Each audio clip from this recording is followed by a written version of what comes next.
So, one of my friends asked me if I would speak about a couple of particular teachings in the Yoga Sūtra.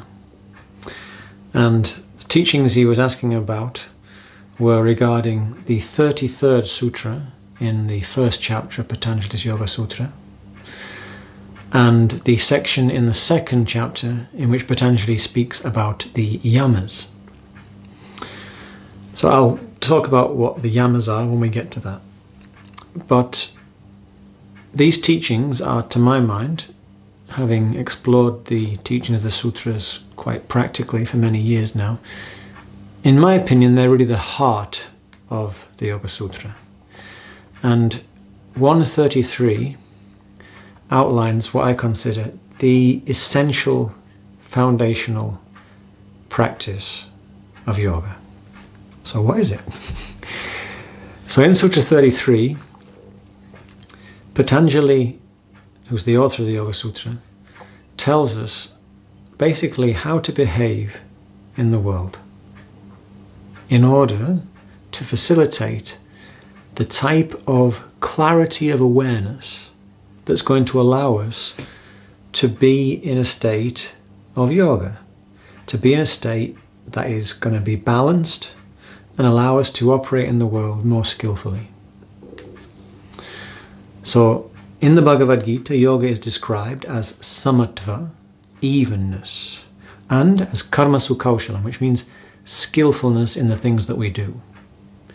So, if we want to be skillful, if we want to be able to respond to the challenges of life as best as we possibly could, it's helpful if we're balanced.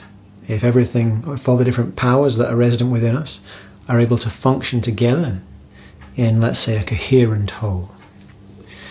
And in the Yoga Sutra, it's a very brilliant work, in my opinion. And the author of the Yoga Sutra, the person who codified these teachings into the very distilled sutra form, is called Patañjali. And Patañjali is renowned not just as a great yogin, but also as a great grammarian in the Sanskrit tradition.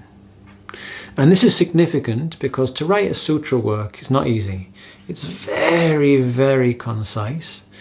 And a sutrakara, one who writes sutras, has to really be a master of the language.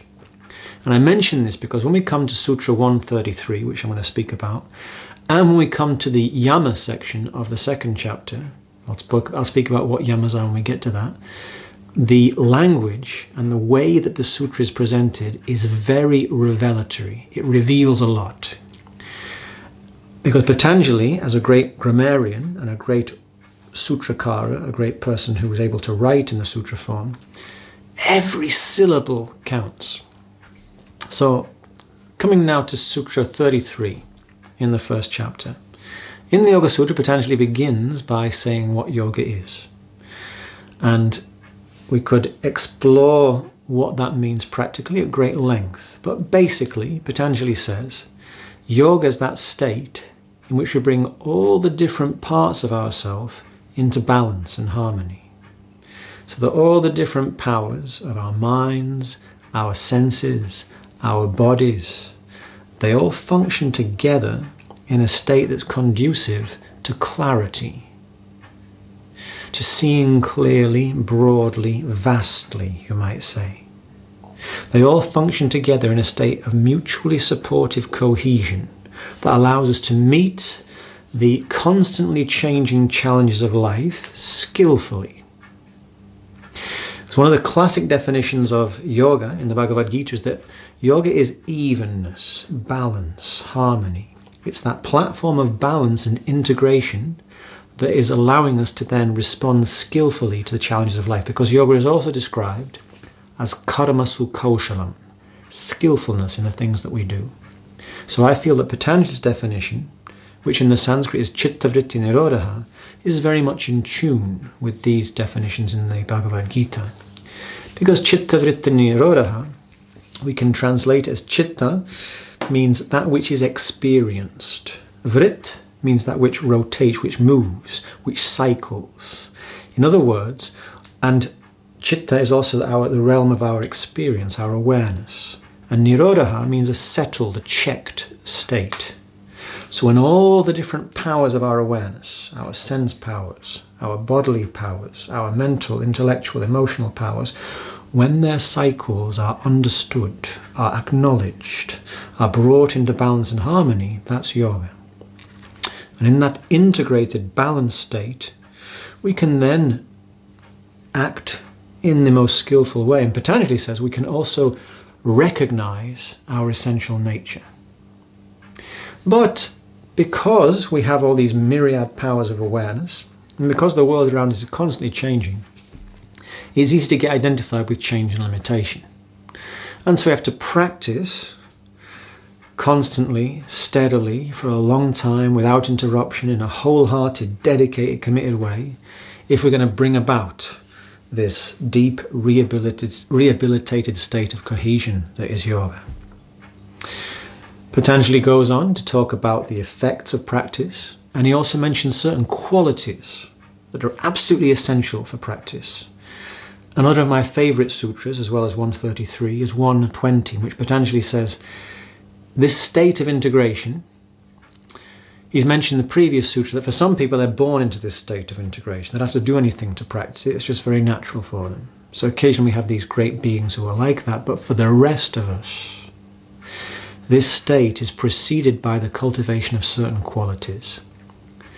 Shraddha, which often gets translated as faith, but it means the faith that comes from our own honest exploration.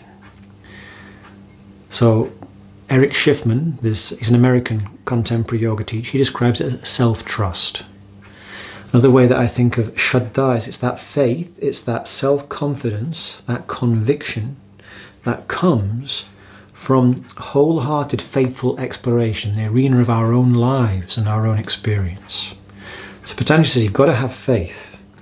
You've got to have that confidence, that conviction to keep at it.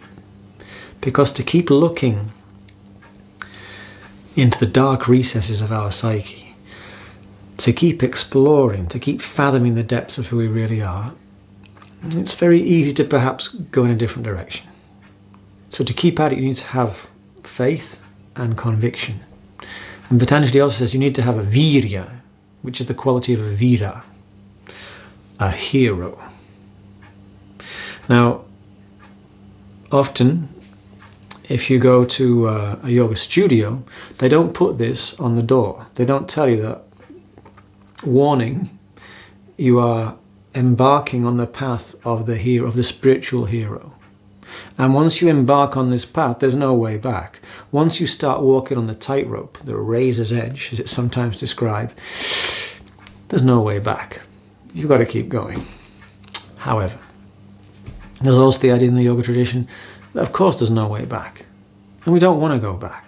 Because once you've started to walk on the tightrope, how does it feel to walk on the pavement? It's not quite so vivifying. It's not so vital, it's not so alive.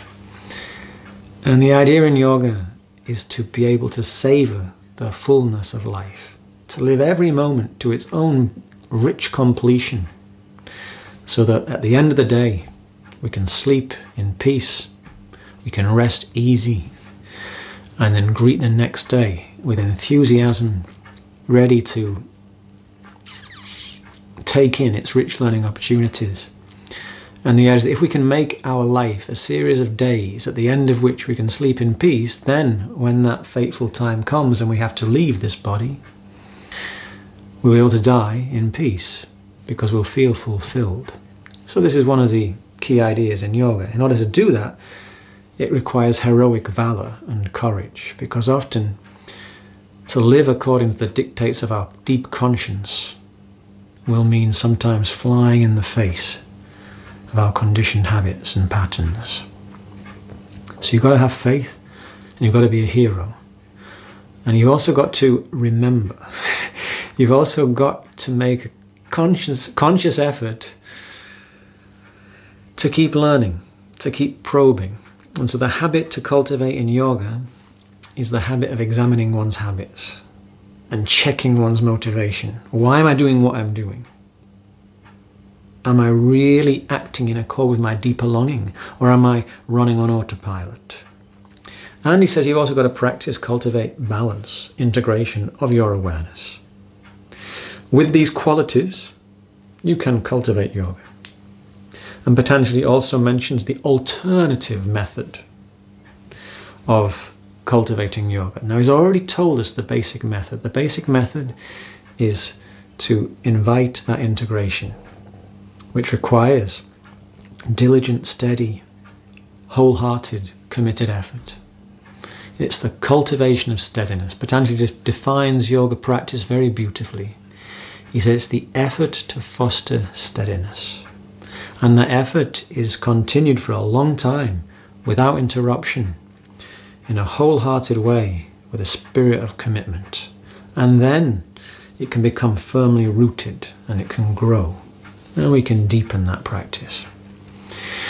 But Patanjali introduces an alternative means, and I find this so beautiful the way he does it, because one of the things I find really just wonderful about the presentation in the Yoga Sūtra is its inclusivity. So you can be a dyed-in-the-wool atheist and you can still work with the yoga method. No problem at all.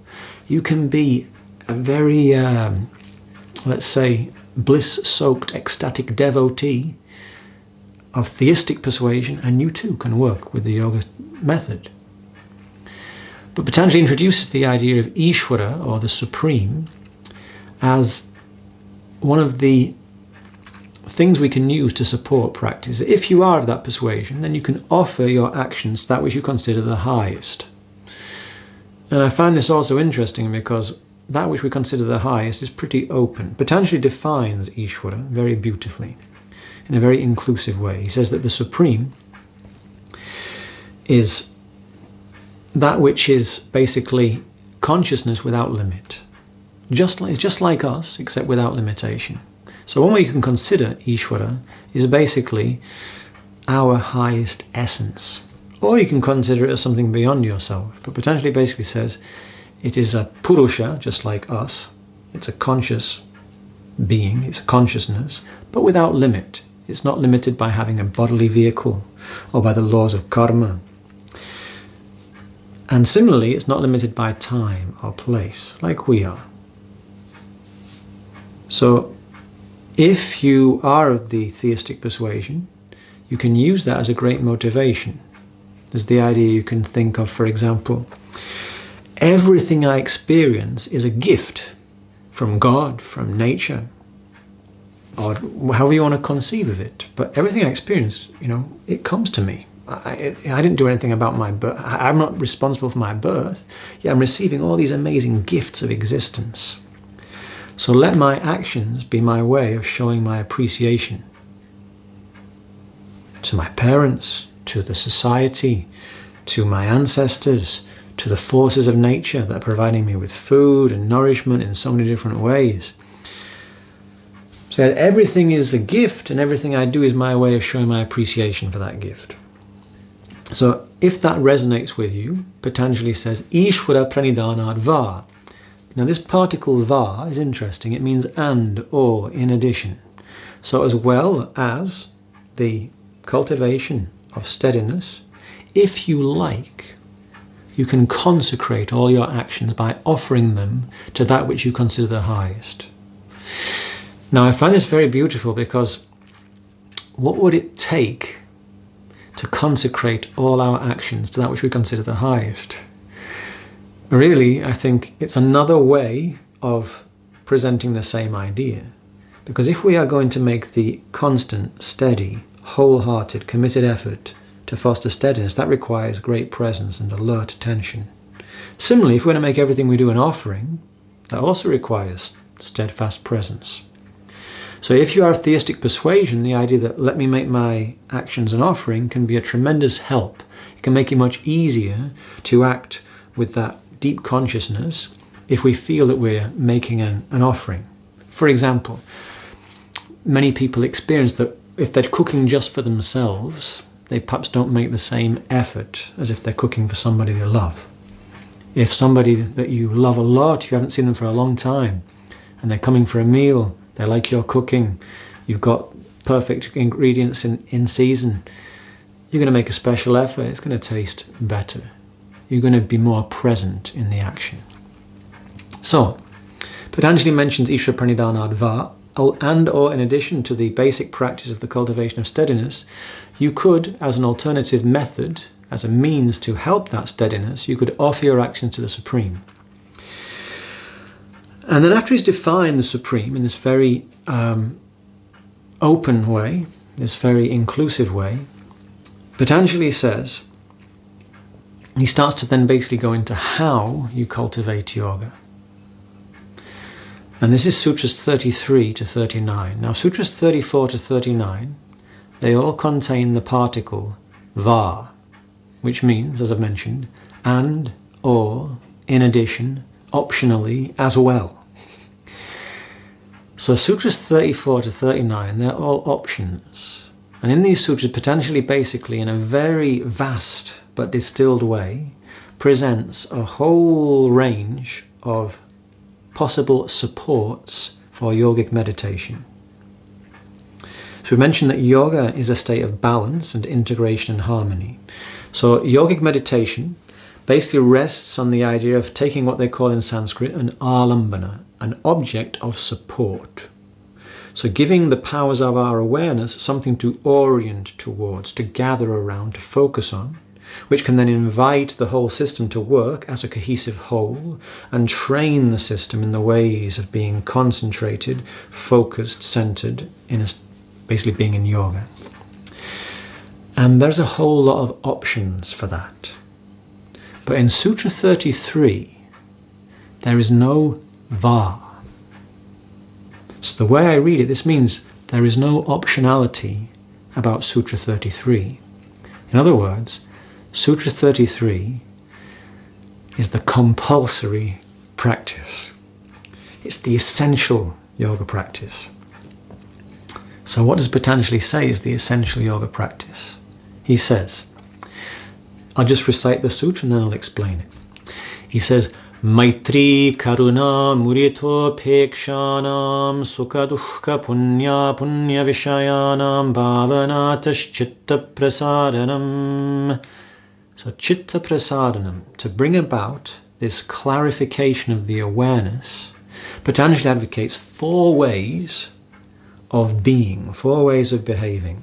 Maitrii, karuṇā, muditā, and upekṣa. And these 4 ways of behaving, Patanjali advocates them in response to 4 types of situation that we can encounter in the world.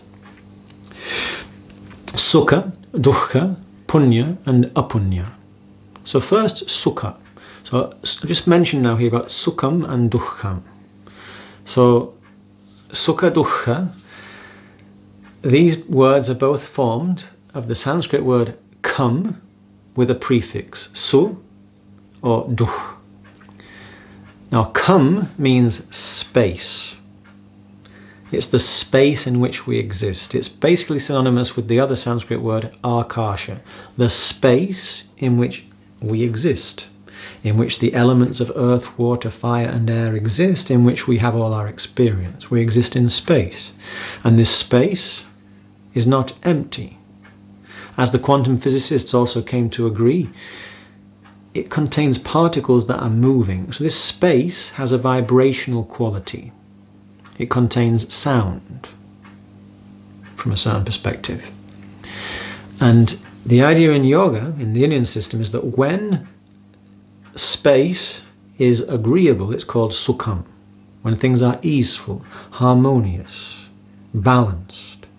When there is dis-ease, when there is difficulty, when there is a troubling vibration, that is duḥkham.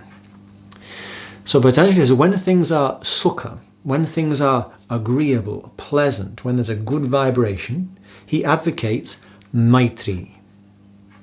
Now maitrii is a very beautiful principle. It's related to the Sanskrit word mitra, which means friend. So maitrii, friendliness. So when you find yourself in a situation in which there is a good vibration, be friendly to it. So when things are agreeable, when things are pleasant, be friendly towards that situation. So what does it mean to be friendly? So the way I understand it, if people are being kind to you, if people are being friendly to you, then accept it. Be friendly in return. But also, if you're friendly towards something or someone or a situation, you're open. And for me, the practice of maitrii, one key element is to cultivate staying open to the unexpected gifts that life sometimes offers us. So I don't know about you, but I've had the experience, sometimes, I'd like something in my life. I've perhaps subconsciously or semi-consciously or even very consciously been asking for something, desiring something, and I've got perhaps a preconceived idea of how that will look or feel. And then actually what I've been asking for comes along, but it's wearing a different outfit. It's got a different wrapping on it than what I would have expected. It takes a different form from what I would have expected. And I kind of reject it. I push it away. No, that's not what I need. And my blinkered outlook stops me actually harvesting beautiful gifts.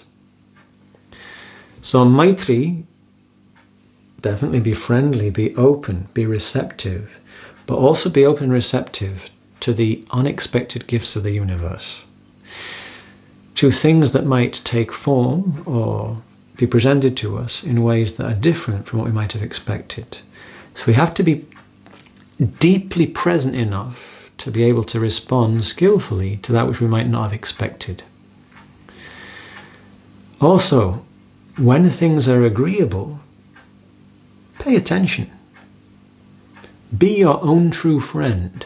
Notice what it is that you can do in terms of your attitude and your outlook that allows things to be agreeable.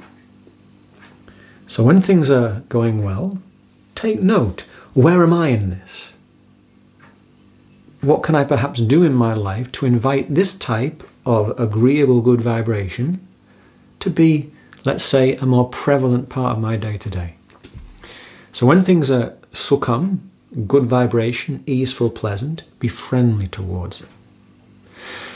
But sometimes in life, and yoga is very clear about this, life is pairs of opposites, it's up and down, it's coming and going, it's cycles, it's pulsation, and it's constant change. Sometimes we find ourselves in places or situations of duḥkha, of a not so agreeable vibration, places where there is hardship, difficulty, suffering. Karuṇā is the response, the type of behavior that Patañjali advocates here. And karuṇā means compassion. So when things are agreeable, be friendly and open. When things are difficult, be compassionate. Pretty sound advice so far, I would say. And then he goes on. Puṇya. Sometimes you can find yourself in a situation where you see people doing just wonderful things. Things of great merit. Outstanding things, beautiful things. And Patanjali says, when you see that, when you're in a situation when people are doing wonderful things, or a situation that's just so beautiful, muditā, let it fill you with joy. Let it inspire you.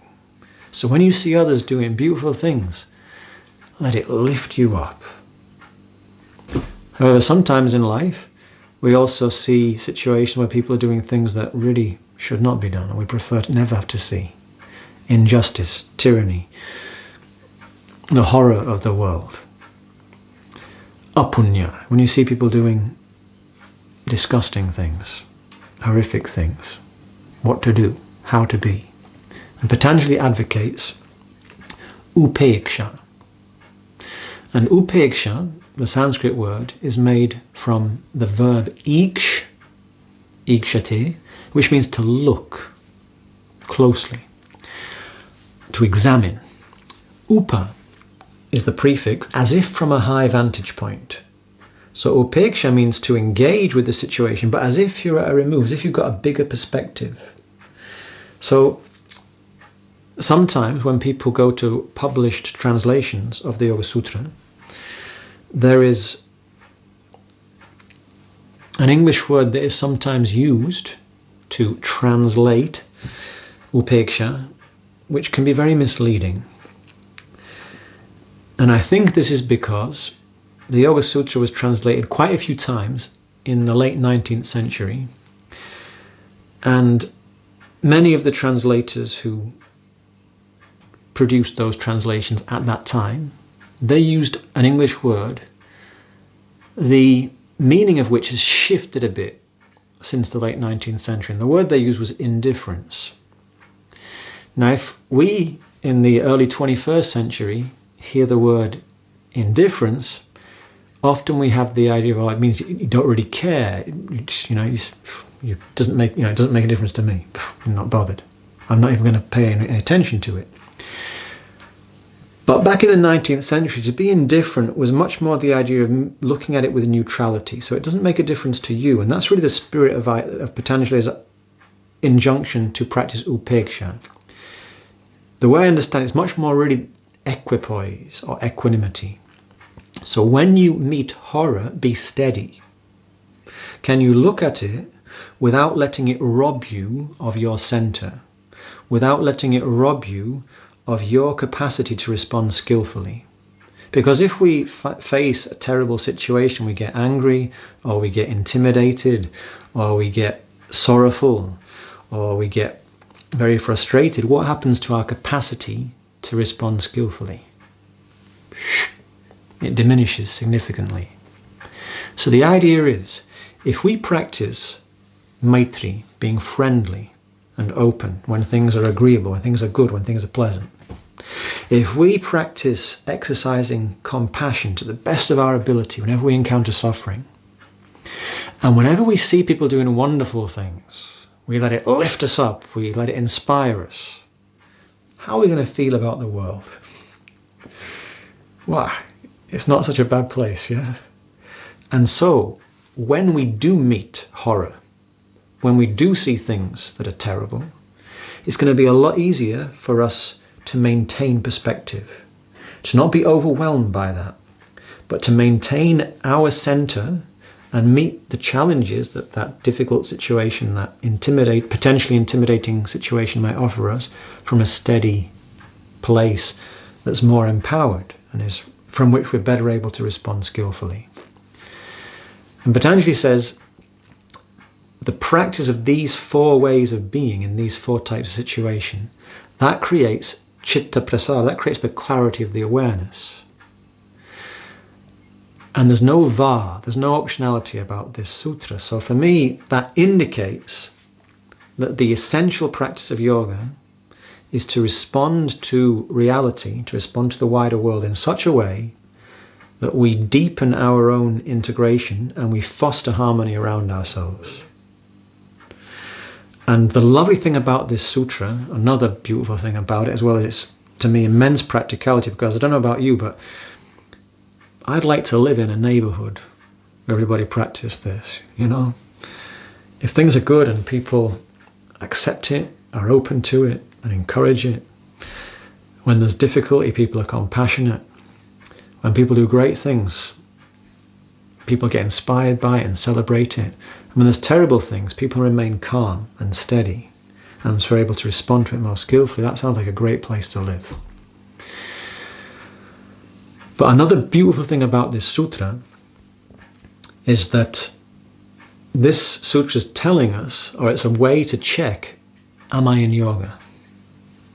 If, whenever things are good, agreeable, pleasant, I'm open, I'm easy, I flow with it, I accept it, I enjoy the good vibration. If, whenever things are difficult, compassion just overflows from me naturally. If, whenever I see people doing beautiful things, joy wells up in me. And if, whenever I see terrible things, I'm able to be steady, calm, maintain, let's say, a skillful perspective that allows me to respond as best as I possibly could, then these are ways we can check whether we're established in yoga or not. But if we notice that sometimes the universe or life offers us beautiful gifts, but we just pass them by. If we notice sometimes we're not particularly compassionate with ourselves or with others, if we notice that sometimes when we see wonderful things, we don't feel this upsurge of joy, perhaps we feel bad about ourselves because we're not quite doing things as well as that. And when we see terrible things, sometimes it really weighs heavy on us and we lose our center. Then we know, I'm not in yoga. And so then we know from the Yoga Sūtra that Patañjali and the yoga tradition would advise us to help cultivate yoga, to help cultivate our capacity to be balanced, to be steady and to be skillful by taking recourse to meditative practices to help train our system in the ways of balanced integration. But it's very, very significant. Here in the Yoga Sūtra we see how the practice of meditation or the practice of technique is not to become better at the technique. All the techniques are for the sake of the rest of the day. They're preparing us for the real practice of yoga, which is life. And so for me, this is the essential practice, to be kind and friendly when things are good, to be our own true friend, to be compassionate when things are difficult,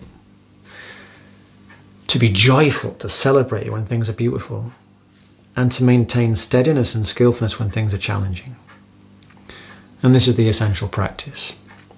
And this is a quick overview of the 33rd Sutra of the first chapter of the Yoga Sūtra. And I consider this really a distillation of what Patañjali goes on to elaborate in the second chapter when he introduces the yamas. So I'll speak about that in a subsequent video, but for now I'll leave it at that as a quick kind of introduction to Sutra 133, which I consider the heart of the Yoga Sūtra and the heart of yoga practice. So I hope that that's useful. I'm conscious speaking to the camera. It's not quite the same as when it's with a live group, but I hope that you found this useful. If you would like me to speak about other particular topics, please let me know. I've already had some other requests come in, so I'm going to speak more about yamas and a few other things. So I hope this is useful and that we can practice it. And as we practice it, we'll find that it is having an influence in the neighborhood. Because there's the idea in yoga, if we want to change the world, yoga is very practical. So you read the newspapers and you watch the mainstream news, we can quite readily get downcast. Because it's true, the world is a terrible place. But if we make our own news by going out into the world and engaging, we'll realize beautiful things are happening all the time. Human beings are capable of truly inspiring things. And if we are able to remind ourselves of that and practice that, then the idea in yoga is then we can actually have a very positive, transformative and harmonizing effect, not just on this field of experience, but on the field around us as well. Thank you.